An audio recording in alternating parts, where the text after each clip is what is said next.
ತಮಿಳುನಾಡಿನ 24ನೇ ಸಿಎಂ ಆಗಿ ದಳಪತಿ ವಿಜಯ್ ವಿಪಕ್ಷಗಳು ಮಾತ್ರವಲ್ಲ, ತಮ್ಮ ಪಕ್ಷದ ಶಾಸಕರಿಗೂ ಖಡಕ್ ಎಚ್ಚರಿಕೆ ಕೊಟ್ಟ ಸಿಎಂ ವಿಜಯ್. ಸಿಎಂ ಆದ ಕೂಡಲೇ ವಿಜಯ್ ಸಹಿ ಹಾಕಿದ್ದು ಯಾವ ಫೈಲ್ಗೆ? ನಮಸ್ಕಾರ ವೀಕ್ಷಕರೇ, ಸುಪ್ರೀಂ ಟಿವಿ ನ್ಯೂಸ್ಗೆ ಸ್ವಾಗತ. ನಾನು ಅಶ್ವಥ್.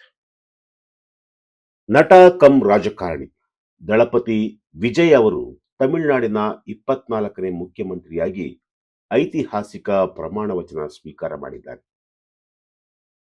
ತಮಿಳುನಾಡಿನಲ್ಲಿ ಡಿಎಂಕೆ ಹಾಗೂ ಎಐಡಿಎಂಕೆ ಪಕ್ಷಗಳ ಆಡಳಿತವನ್ನ ಕೊನೆಗೊಳಿಸಿದ ವಿಜಯ್ ವಿಧಾನಸಭಾ ಎಲೆಕ್ಷನ್ನಲ್ಲಿ ಭರ್ಜರಿ ಗೆಲುವು ಸಾಧಿಸಿ ತಮಿಳರ ಹೃದಯ ಗೆದ್ದಿದ್ದಾರೆ.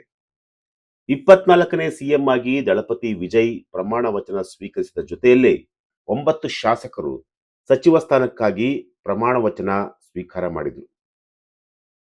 ಪ್ರಮಾಣ ವಚನ ಸ್ವೀಕಾರ ಬೆನ್ನಲ್ಲೇ ನೂತನ ಸಿಎಂ ದಳಪತಿ ವಿಜಯ್ ಅವರು ಮೊಟ್ಟ ಮೊದಲ ಫೈಲ್ಗೆ ಸಹಿ ಹಾಕಿದರು. ಹಾಗಾದ್ರೆ ವಿಜಯ್ ಯಾವ ಕಡತಕ್ಕೆ ಸಹಿ ಹಾಕಿದ್ರು? ಆ ಕುರಿತ ಒಂದು ರಿಪೋರ್ಟ್ ಇಲ್ಲಿದೆ ನೋಡಿ.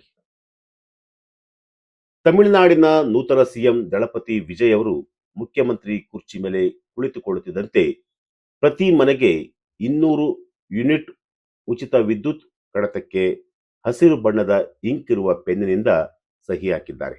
ಪ್ರತಿ ಮನೆಗೆ 200 ಯೂನಿಟ್ ಉಚಿತ ವಿದ್ಯುತ್ ಒದಗಿಸುವ ಮೊದಲ ಕಡತಕ್ಕೆ ಸಿಎಂ ವಿಜಯ್ ಅವರು ಸಹಿ ಹಾಕಿದ್ದಾರೆ. ಮಹಿಳೆಯರ ಸುರಕ್ಷತೆಯನ್ನ ಬಲಪಡಿಸಲು ಮತ್ತು ಮಾದಕ ದ್ರವ್ಯಗಳ ಹಾವಳಿಯನ್ನು ತಡೆಗಟ್ಟಲು ವಿಶೇಷ ಕಾರ್ಯಪಡೆಯನ್ನ ರಚಿಸುವುದು ಕೂಡ ಇದರಲ್ಲಿ ಸೇರಿದೆ. ಚೆನ್ನೈನಲ್ಲಿರುವ ನೆಹರು ಕ್ರೀಡಾಂಗಣದಲ್ಲಿ ತುಂಬಿದ ಸಮಾರಂಭದಲ್ಲಿ ಪಕ್ಷದ ಕಾರ್ಯಕರ್ತರು, ಸದಸ್ಯರು, ಸಾರ್ವಜನಿಕರ ಸಮ್ಮುಖದಲ್ಲಿ ತಮಿಳುನಾಡಿನ ರಾಜ್ಯಪಾಲ ರಾಜೇಂದ್ರ ವಿಶ್ವನಾಥ್ ಅರ್ಲೇಕರ್ ಅವರು ದಳಪತಿ ವಿಜಯ್ ಅವರಿಗೆ ಪ್ರಮಾಣ ವಚನವನ್ನ ಬೋಧಿಸಿದರು. ಈ ಐತಿಹಾಸಿಕ ಕ್ಷಣಕ್ಕೆ ಕಾಂಗ್ರೆಸ್ ನಾಯಕ ರಾಹುಲ್ ಗಾಂಧಿ ಅವರು ಸೇರಿದಂತೆ ಇತರೆ ಗಣ್ಯರು ಇದರಲ್ಲಿ ಪಾಲ್ಗೊಂಡಿದ್ದರು. ಅಲ್ಲದೆ ಚಿತ್ರನಟಿ ತ್ರಿಷಾ ಅವರು ಕೂಡ ಸಮಾರಂಭದಲ್ಲಿ ಸೀರೆಯಲ್ಲಿ ಮಿಂಚುತ್ತಾ ಕಾಣಿಸಿಕೊಂಡಿದ್ರು. ಇನ್ನು ಮುಂದೆ ತಮಿಳುನಾಡಿನಲ್ಲಿ ನಟ ವಿಜಯ್ ಅವರ ಆಡಳಿತ ಆರಂಭವಾಗಲಿದೆ. ದಳಪತಿ ವಿಜಯ್ ಅವರು ತಮಿಳಿಗ ವೆಟ್ರಿ ಕಳಗಂ ಪಕ್ಷ ಸ್ಥಾಪನೆ ಆದ ಮೇಲೆ ಬಿಡುವಿಲ್ಲದೆ ಕೆಲಸ ಮಾಡಿದ್ದಾರೆ.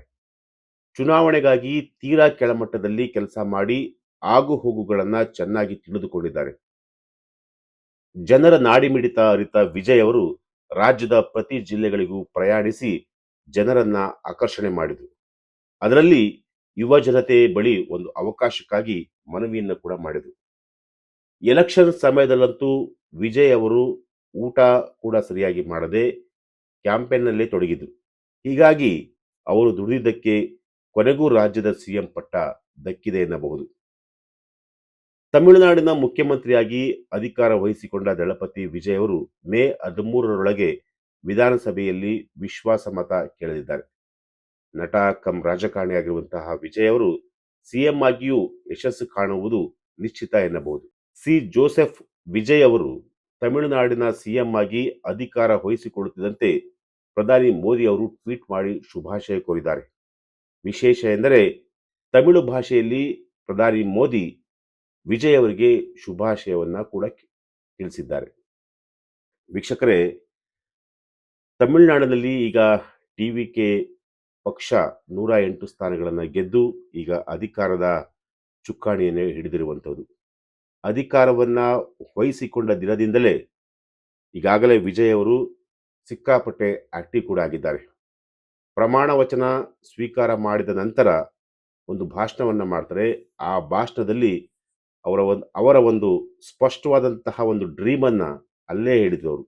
ಅಂದರೆ ನಾನು ಬಡವರ ದುಡ್ಡನ್ನ 1 ರೂಪಾಯಿ ವೇಸ್ಟ್ ಆಗಲಿಕ್ಕೂ ಕೂಡ ಬಿಡಲ್ಲ. ನಾನು ಯಾರೇ ಆಗಲಿ, ನಮ್ಮ ಪಕ್ಷದವರೇ ಆಗಲಿ, ಬೇರೆ ಪಕ್ಷದವರಾಗಲಿ, ಬಡವರ ಬಳಿ ಏನಾದರೂ ಹಣವನ್ನು ಕೇಳೋದು, ಬಡವರಿಗೆ ತೊಂದರೆಯನ್ನು ಕೊಡುವುದು, ಆ ರೀತಿ ಏನಾರ ಮಾಡಿದ್ರೆ ನಾನು ನಿರ್ದಾಕ್ಷಿಣ್ಯವಾಗಿ ಕ್ರಮವನ್ನು ಕೂಡ ತೆಗೆದುಕೊಳ್ತೀನಿ ಅನ್ನೋ ಒಂದು ಮಾತನ್ನು ಕೂಡ ಸಭೆಯಲ್ಲೇ ಹೇಳಿರುವಂತಹದ್ದು. ಜೊತೆಗೆ ಶಾಸಕರನ್ನೆಲ್ಲರನ್ನೂ ಕೂಡ ನಾನು ಪ್ರತಿಯೊಬ್ಬರನ್ನು ಕೂಡ ಒಗ್ಗೂಡಿಸ್ಕೊಂಡು ಕರ್ಕೊಂಡು ಹೋಗ್ತೀನಿ. ತಮಿಳಿಗ ಆಗಿರ್ಬೋದು, ಕ್ರಿಶ್ಚಿಯನ್ ಆಗಿರ್ಬೋದು, ಹಿಂದೂ ಆಗಿರ್ಬೋದು, ಮುಸ್ಲಿಮ್ಸ್ ಆಗಿರ್ಬೋದು, ಅವರೆಲ್ಲರೂ ಕೂಡ ಏನು ತಮಿಳುನಾಡಿನಲ್ಲಿ ಜನಸಂಖ್ಯೆ 8 ರಿಂದ 9 ಕೋಟಿ ಏನು ಜನಸಂಖ್ಯೆ ಇದೆಯಲ್ಲ, ಅಷ್ಟೂ ಜನರು ಕೂಡ ನನ್ನವರೇ ಅನ್ನೋ ಒಂದು ಅರ್ಥದಲ್ಲಿ ವಿಜಯ್ ಅವರು ನಿನ್ನೆ ಹೇಳಿರುವಂಥದ್ದು. ಸೊ ವಿಜಯ್ ಭಾಷಣವನ್ನ ಕೇಳದಂತಹ ಪ್ರತಿಯೊಬ್ಬರೂ ಕೂಡ, ಅಲ್ಲಿದ್ದವರು ಕೂಡ ವಿಜಯ್ ಅವರು ಮುಂಬರುವಂತಹ ದಿನಗಳಲ್ಲಿ ಒಂದು ಒಳ್ಳೆಯ ಸರ್ಕಾರವನ್ನ ಮಾಡ್ತಾರೆ ಅನ್ನೋ ಒಂದು ನಂಬಿಕೆಯನ್ನು ಕೂಡ ಅವ್ರ ಮೇಲೆ ಇಟ್ಟಿರುವಂಥದ್ದು. ಸೊ ಹಾಗಾಗಿ ಇಲ್ಲಿ ವಿಜಯ್ ಅವರು ಕೊಟ್ಟಂತಹ ಭರವಸೆಗಳನ್ನ ಒಂದೇ ದಿನದಲ್ಲಿ ಈಡೇರಿಸಿ ಅಂತ ಯಾರೂ ಕೂಡ ಕೇಳಲ್ಲ.